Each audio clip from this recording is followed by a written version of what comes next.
তো বাড়িতে এসেছিল একজন খুদে গেস্ট, আর ইনি আর কেউ নন, ইনি হলেন অর্পণের মেয়ে।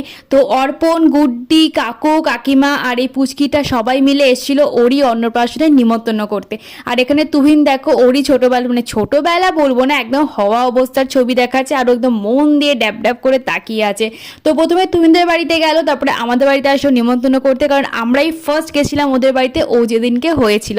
তো তুহিনদের বাড়িতে তো খাওয়া দাওয়া হয়েইছে টুকটাক, আর তারপরে আমাদের বাড়িতে চললো মুড়ি মাখা আর চপ, তার সঙ্গে আড্ডা। আর তারপরে মা করেছিল ডিনারে ওদের জন্য মাটন, বাট সেটা আর ওরা খেতে পায়নি, তাই মা পাঠিয়ে দিয়েছিল যে বাড়ি গিয়ে খাবে। আর তার আগে দিয়েছিলাম দই, আর এটা খেয়ে তো কাকিমার এক্সপ্রেশন দেখতেই পাচ্ছ। আর অর্পণ না বেশিরভাগ এরকমই করে, খায় না কিন্তু হ্যাঁ ক্লিপটা নিয়ে নেয়। চলো তোমাদেরকে একটা হ্যাংলাবাজের সিক্রেট বলে দিলাম। তো তারপরে আমি তো মানে মাহির সাথে একটু টাইম কাটাচ্ছিলাম। ইয়েস, আমরা ওর নাম দিয়েছিলাম মাহি। তো তোমরা জানিও তোমাদের ব্লগটা কেমন লাগলো, ভালো প্লিজ লাইক করে দিও।